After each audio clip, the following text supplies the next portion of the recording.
Hello दोस्तों, नमस्ते। मैं विनोद सरोवा और आज हम फिर से पेश हैं कक्षा 12 के हिंदी अनिवार्य के एक कवितांश को लेकर। क्योंकि यह कविता भूषण के द्वारा लिखी गई है और भूषण का जो मूल नाम था वह घनश्याम है। भूषण का मूल नाम क्या है? घनश्याम। इनके परिचय में यदि हम बात करें तो ये रीति काल के कवि थे। और जहां तक बात आती है कि रीति काल की जो काव्य रचना थी उसकी प्रधान प्रवृत्तियां अथवा प्रधान लक्षण क्या थे, तो सबसे बड़ा लक्षण तो उसका था वो दरबारी साहित्य था। वो श्रृंगार प्रधान साहित्य रचना उस समय के कवि आदि करते थे। इसके साथ साथ उस समय नैतिक शिक्षा और भक्ति से संबंधित पद भी लिखे गए, भक्ति से संबंधित रचनाएं भी उस समय की गई थी। लेकिन उस दरमियान भूषण नामक कवि जो है वो महाराज शिवाजी और छत्रसाल के दरबारी कवि के रूप में रहते हैं और उनके द्वारा जो रचनाएं लिखी गई वो वीर रस से भरपूर है। उनमें ओज गुण की पूरी प्रधानता है, वीर रस उसमें भरा हुआ है। तो यह जो वीर रस के कविता हैं, क्योंकि हमारे पाठ्यक्रम में और उन पाठ्यक्रमों में उस उन कवितों में से हम आज एक कविता की बात करने वाले हैं। तो चूंकि कविता पे 1 मिनट की चर्चा यदि हम करें तो कविता एक वार्णिक छंद होता है। कविता की वार्णिक छंद होता है, इसमें 31 वर्ण, 32 वर्ण अथवा 33 वर्ण होते हैं। तो यहां हम देखें तो इस कविता में 16 और 15 पर यति है। 16 15 पर यति है, इसका मतलब वर्ण कितने हो गए? कुल मिलाकर 31 वर्ण हो गए। और जहां 31 वर्ण होते हैं वहां एक तो मनहरण कवित्व माना जाता है, अथवा मनहरण का ही दूसरा नाम है घनाक्षरी कवित्व। मनहरण का ही दूसरा नाम क्या है? घनाक्षरी कवित्व है। तो ये है हमारा जो कवित्व है वो किस प्रकार का है? मनहरण अथवा घनाक्षरी कवित्व। क्योंकि इस प्रकार ये कवित्व इस बार और हमारे पाठ्यक्रम में शामिल नहीं है, इसलिए इस पर ज्यादा चर्चा नहीं करते हुए और हम पहले कवित्व पर आते हैं। पहले कवित्व में कवि क्या कहना चाहता है उस कवित्व को देखते हैं। देखिए, पहला कविता है आपके समक्ष बोर्ड पे लिखा हुआ है, वहां उसके और शब्दार्थ लिखे हैं। पहला कविता मैं पढ़ रहा हूं, देखिए कि साजी चतुरंग सैन्य अंग में उमंग धारी सरजा शिवाजी जंग जीतन चलत है भूषण भनत नाद विहद नगरन के नदी नद मद गब रन के रलत है एल फैल खल भैल खलक में गल गल गजन के ठेल फैल सैल उछलत है तारा सुतारणी धूरी धारा में लगत जिमी थारा पर पारा पार वार यो हलत है। इसको जब पढ़ते हैं, सुनते हैं, इसका वाचन करते हैं तो मन में अनायास ही वीरता के भाव, जोश, उत्साह, जुनून, जज्बा, वो चीज यहां पर स्वतः ही और मन में जागृत होती है। तो इसलिए कौन सा रस हो गया? इसलिए वीर रस हो गया। बात करें गुण की तो गुण की वीरता वाले गुण जहां पाए जाते हैं तो ओज गुण इसमें माना जाएगा। अब इसके हम शब्दार्थ देखते हैं। साजी चतुरंग सैन्य अंग में उमंगधारी। साजी का अर्थ है सजाकर अथवा सुसज्जित करके, किसे? सेना को। चतुरंग सेना, 4 अंगों वाली सेना। 4 अंगों वाली सेना कौन कौन सी? एक तो पदाती जिसे हम पैदल कहते हैं, इसके बाद में घुड़सवार हैं, उसके बाद में गज सवार हैं, हाथी पर जो सवार हैं वो सैनिक, और इसके बाद में रथ सवार। कुल मिलाकर 4 प्रकार के अंग माने जाते हैं, 4 सेनाएं मानी जाती हैं। तो चारों अंगों को वो सजाकर साजी चतुरंग सेना, अपनी चतुरंगिणी सेना को सजाकर अंग में उमंग धरी। अंग का अर्थ है मन, मन में दिल में उमंग उत्साह है। उमंग का अर्थ हमने लिखा है उत्साह, मन में उत्साह धारण करके, इसका अर्थ है उत्साह, मन में उत्साह धारण करके सरदा शिवाजी जंग जीतन चलते हैं। सरजा का अर्थ होता है वीर। तो वीर शिवाजी जंग, युद्ध जीतने के लिए चल रहे हैं, चल पड़े हैं। जंग का अर्थ यहाँ पर क्या है? युद्ध। अरबी फारसी भाषा का शब्द है। भूषण भानत नाद विहद नगरन की नदी नद मद गबरन के रलते हैं। भूषण, कवि भूषण भानत कहते हैं कि नाद, गूंज हो रही है, किसकी? विहद। विहद का अर्थ हमने लिखा है बृहत, नगरन नगरों के, कि जब सेना चल रही है, युद्ध के लिए चल प्रस्थान कर रही है, उस समय युद्ध के लिए कूच, कूच बोलते हैं सेना के प्रस्थान को। तो युद्ध के लिए जब सेना कूच कर रही है तो बड़े बड़े नगारों के द्वारा, बृहद, बृहद मानी बड़े बड़े बड़े नगारों के बजाए जा रहे हैं। और उन नगारों की जो गूंज है, जो आवाज है, वो आवाज चहुं दिशाओं में गूंज रही है, चारों तरफ सुनाई दे रही है। नदी नद मद गब रन के रलत है। और नदी नाले जो है वो हाथियों के मद, मद का उसकी कनपट्टी से बहने वाला एक द्रव्य होता है और उसको मद कहा जाता है, कि वह नदी नालों मद, हाथियों का जो मद है वह नदी नालों के में जिस प्रकार से नदी नाले उफनते चलते हैं, कई दफा बाढ़ आ जाती है या अत्यधिक अतिवृष्टि की वजह से, उस समय जैसी स्थिति नदी की होती है, नालों की होती है, वही स्थिति इस समय, और हाथियों का मद भी इतना ज्यादा हो रहा है कि वहां पर नदी नाले उसके बहते हुए चल रहे हैं। तो इसका मतलब हम माने कि नदी, हाथियों का मद इतना नहीं हो सकता कि नदी नाले उससे भर जाए। इसका अर्थ यहाँ पर क्या है, यहां हम मानेंगे कि कवि के द्वारा अतिशयोक्तिपूर्ण, अतिशयोक्तिपूर्ण बात कही गई है, अतिशयोक्तिपूर्ण वचन कहा गया है।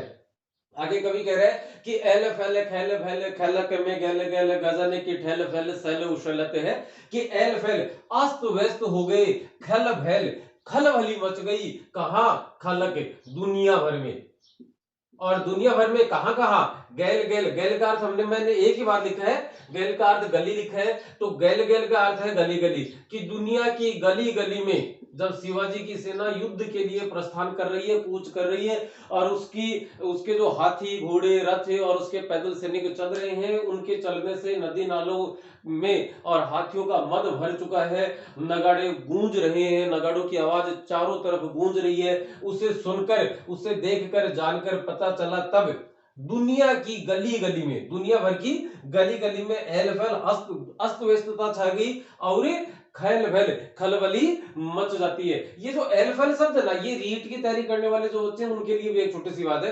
एल फैल किसे कहते हैं, अपा मारवाड़ी भाषा में, अपा राजस्थानी भाषा में कहन कि के एंड वेंड हो रही, एंड वेंड को अर्थ हुआ है अस्त व्यस्त होना, तो वो अस्त व्यस्त एंड वेंड बी शब्द के लिए काम है, क्योंकि यहां पर जो कवि की भाषा है वह ब्रज भाषा है, तो ब्रज भाषा में इसने क्या लिखा है, एल फैल, एल फैल खैल फैल खलक में गैल गैल, कि वो आवाज सुनकर दुनिया की गली गली में अस्त व्यस्तता छा गई और लोगों में खलबली मच जाती है। गजन की ठेल फैल सैल उछलत है, कि गजन एक भारी भरकम चट्टान की तरह दिखाई देते हैं। हाथी, गजन का अर्थ यहाँ पर क्या होता है, हाथी, हाथी जो है वो एक चट्टान की मानंद लगते हैं, प्रतीत होते हैं, और जब हाथी एक दूसरे को ठेलते हुए आगे बढ़ते जा रहे हैं, आगे चल रहे हैं, तो उनके चलने से और उनके एक दूसरे को ठेलने से, पीछे वाला ठेलता, आगे वाला थोड़ा सा भागता है, थोड़ा सा तेज होता है, उछलता है, तो उसके द्वारा जो दृश्य बनता है वो दृश्य ऐसा है कि जैसे शैल उछलत है, शैल का अर्थ है यहाँ पर चट्टान, कि जैसे कोई चट्टान है वो उछलती हुई चल रही है, कि गजन की ठेल फैल सैल उछलते है, कि हाथियों की ठेल फैल से, हाथियों के एक दूसरे को धक्के मारकर ठेलते हुए आगे बढ़ते रहने से ऐसा आभास होता है जैसे चट्टानें उछल रही हैं। तारा सो तरणी धूरी धारा में लगत जिमी थारा पर पारा पारावार यूं हलते है, कि धूल और हाथी घोड़े रथ पैदल सैनिक चलने से धूरी धारा, धूरी का अर्थ है धूल, और धूल का गुबार, धूल का गुबार अंधड़ आसमान में इस प्रकार से छा गया है कि तरणी, तरणी का अर्थ होता है सूर्य, धरणी का अर्थ क्या है, सूर्य, कि सूर्य है वह तारा के, तारे के समान, वह किसके समान लग रहा है, तारे के, लगातार जिम्मी, वह तारे के समान लग रहा है, अथवा चमक नहीं रहा बल्कि टिमटिमा रहा है। थारा पर पारा पारा वारियों हिलते हैं, और पारावार, पारावार कहते हैं समुद्र को, और समुद्र है वह इस प्रकार हिल रहा है जैसे थाली में पड़ी हुई पारे की कोई बूंद हिलती है, क्योंकि पारा होता क्या है, एक धातु होती है, धातुएं ठोस अवस्था में होती है, पारा एकमात्र धातु है जो कि द्रव्य अवस्था में पाई जाती है, और यह पारा कहा, जैसे थाली में रख दिया जाता है तो उसकी बूंद इधर उधर लुढ़कती रहती है, तो थाला पारावार जो है, समुद्र जो है, कि धारा पारा पारा पारावार यूं हलत है, कि पारावार समुद्र इस प्रकार से हिलता हुआ दिखाई दे रहा है, क्यों, चारों तरफ क्या होगी, धूल मिट्टी छा गई है, आसमान में हाथी घोड़े रथ और पैदल सैनिकों के चलने की वजह से चतुरंगिणी सेना, चतुरंगिणी सेना हम उसे कह सकते हैं, उस सेना के चलने से, और जब धूल अंदर छा जाते हैं तो छा गया है, तो उसके कारण से पारावार समुद्र, समुद्र जो है वो थाली में रखे हुए पारे के समान हिलता हुआ सा दिखाई दे रहा है।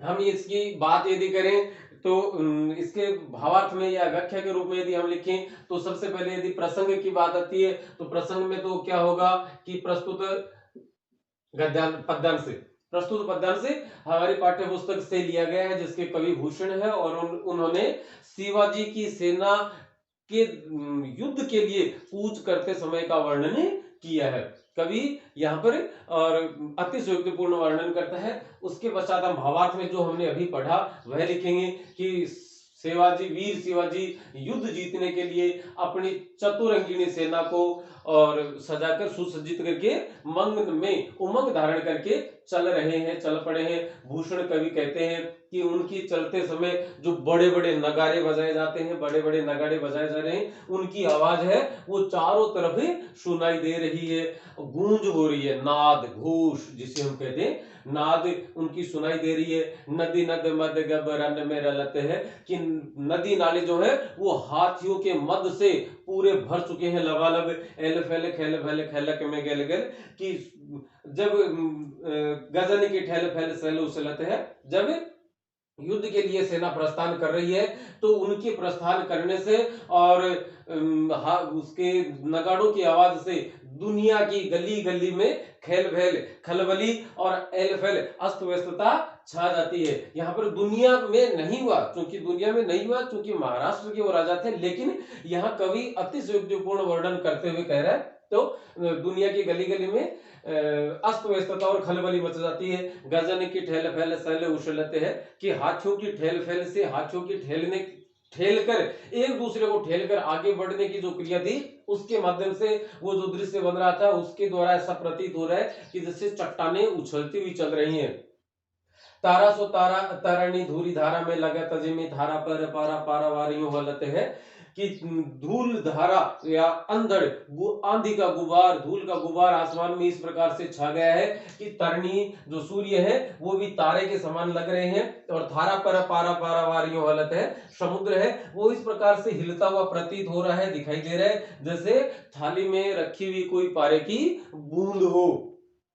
तो इस प्रकार से ये लिखेंगे। विशेष में हम लिखेंगे कि कवि भूषण के द्वारा ब्रजभाषा में वर्णन किया गया है, अतिशयोक्तिपूर्ण वर्णन है, अतिशयोक्तिपूर्ण वर्णन किया गया है। वीर रस का अद्भुत संगम यहाँ देखने को मिलता है और ओज गुण की प्रभावी छटा वहां पर है। और एल फैल खेल फैल गल खलक में गल गल, यहाँ जो है इसमें इस पद में क्या है, नाद सौंदर्य है। नाद का अर्थ है गूंज, नाद का अर्थ क्या है, गूंज घोष।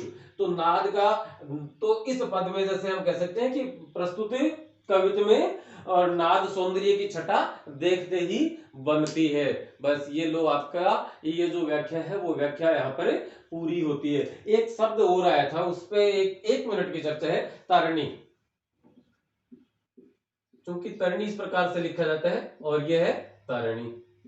तारणी और तारणी में फर्क है, दोनों के अर्थ अलग अलग हैं। ये युग्म शब्द भी है।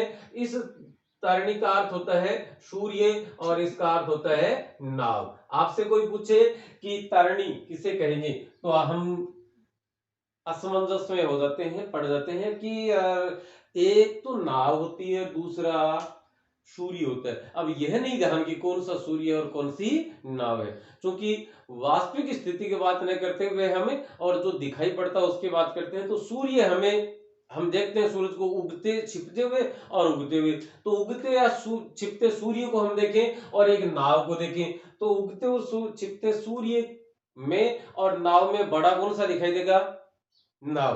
क्योंकि नाव बड़ी दिखाई देगी तो नाव के साथ आप बड़ी ई का प्रयोग करें और जो छोटा दिखाई दे रहा है उसके साथ छोटी ई का प्रयोग करें तो हमारी समस्या का समाधान वहां हो जाता है। आप इसके जो ये है शब्दार्थ, वो शब्दार्थ भी अपने उत्तर पुस्तिका में जरूर देखें। और आज के लिए इतना ही। अब हम अगले वीडियो में और इसी कविता पर दोबारा दूसरे कविता पर बात करेंगे। तब तक के लिए नमस्ते, शुक्रिया।